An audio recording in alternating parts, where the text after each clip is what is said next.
નમસ્કાર મિત્રો, આજે આપણે વિડીયોમાં વાત કરીશું ગુજરાત વિધવા સહાય યોજના 2024 વિશે, જેમાં કેટલી સબસિડી તમને મળવાપાત્ર રહેશે બહેનો માટે, જે આપણે વિડીયોમાં ચર્ચા કરીશું. અને ચેનલ પર પહેલી વાર આવ્યા તો ચેનલને સબસ્ક્રાઇબ અવશ્ય કરી દેજો, જેથી કોઈ પણ યોજનાનો લાભ કઈ રીતના તમે મેળવી શકશો તેની જાણકારી આ ચેનલ પર જોવા મળી જશે.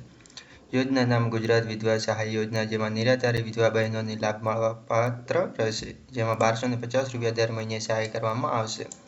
ઉદ્દેશમાં વાત કરીએ તો વિધવા બહેનોને સારું જીવન જીવવાની તક આપવાનો આ એક ઉદ્દેશ છે. જેમાં ફોર્મ ક્યાંથી મળશે તો ગ્રામ પંચાયત, તલાટી, મામલતદાર, જનસેવા કેન્દ્ર, કચેરી ખાતે તથા ઓનલાઈન પણ તમે મેળવી શકશો. સરકારે વિધવા સહાય યોજના ગંગા સ્વરૂપ તરીકે પણ નામાંકિત કરી છે, અને આ યોજના આધીનતા પ્રાપ્ત થનારી મહિલાઓને એક વાર્ષિક પરિમાણનો લાભ મેળવશે, ને જેમાં રોજગારમાં 1250 રૂપિયા છે. લાભની રકમ પ્રાપ્તિ કરતાને બેંક ખાતામાં સીધા જમા કરવામાં આવશે. રાજ્યમાં 33 વિસ્તારોમાં 3.70 લાખ વિધવા અને વિધવા સહાય યોજનાનો 2021થી લાભ લેશે. આ લાભની રકમ પ્રાપ્તિ કરતા ખાતામાં મહિનામાં પ્રથમ ગુજરાતના 33 વિસ્તારોમાં 3.70 લાખ વિધવાને આ યોજનાનો લાભ લેશે. આ યોજનાના આધારે પ્રાપ્તિ કરતા મહિલા પ્રતિ મહિને રોજગાર તરીકે 1250 રૂપિયા લાભ મેળવશે.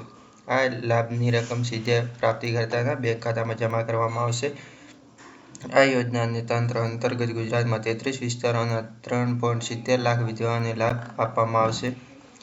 આ લાભની રકમ પ્રાપ્તિકર્તા ખાતામાં મહિનાની પ્રથમ સપ્તાહે જમા કરવામાં આવશે. અને ગુજરાતમાં મુખ્યમંત્રી નવીન ઓનલાઈન પોર્ટલ નેમેલી કરીને રાષ્ટ્રીય સામાજિક સહાયતા કાર્યક્રમ પોર્ટલ શરૂ કર્યું છે, જેમાં પ્રાપ્ત ગુજરાતમાં સરકારે વિધવા સહાય યોજના ગંગા સ્વરૂપ તરીકે પણ નામાંકિત કરેલી છે. આ યોજનાના આધારે પ્રાપ્તિ કરતા મહિલાને પ્રતિ મહિને રોજગાર તરીકે 1250 રૂપિયા આપવામાં આવશે. લાભનો રકમ પ્રાપ્તિની ખાતામાં સીધા જમા કરવાની કઈ દિશામાં રાખવામાં આવશે. એમાં પાત્રતામાં જોઈએ તો અરજદાર મૂળ ગુજરાતના વતની હોવી જોઈએ, જેમાં ઉંમર 18 થી 60 વર્ષની વચ્ચે હોવી જોઈએ. માત્ર વિધવા અને ત્યજી દીધેલી મહિલાઓને અરજી કરવા પાત્ર રહેશે, અને અરજદાર મહિલાઓ બીજા લગ્ન કરેલ ન હોવા જોઈએ. જો અરજદાર મહિલા ગ્રામીણ વિસ્તારની હોય તો તેને વાર્ષિક આવક 1,20,000 વધુ ન હોવી જોઈએ, અને શહેરી વિસ્તાર માટે 1,50,000 વધુ ન હોવી જોઈએ. ડોક્યુમેન્ટમાં વાત કરીએ તો ડોમિસાઇલ સર્ટિફિકેટ ફોર્મ મુજબ એફિડેવિટ એટલે કે સોગંદનામું, વાર્ષિક આવક, વિધવા હોવાનો અંગેનો દાખલો, વિધવા મહિલા લાભાર્થી પતિના મરણનો દાખલો, પુનઃ લગ્ન કરેલ નથી તે બાબતનું તલાટીનું પ્રમાણપત્ર, અરજદારનું આધાર કાર્ડ, અરજદારની બેંક પાસબુક. અરજી કરી શકો છો તે આપણે નેક્સ્ટ વિડીયોમાં કવર કરીશું. તો બસ મિત્રો, આ વિડીયોમાં આટલું જ. જો તમને વિડીયો પસંદ આવે તો તમામ જરૂરિયાતવાળા મિત્રો સાથે શેર કરી દેજો, અને આવા વિડીયો મળવા માટે ચેનલને સબસ્ક્રાઇબ અવશ્ય કરી દેજો.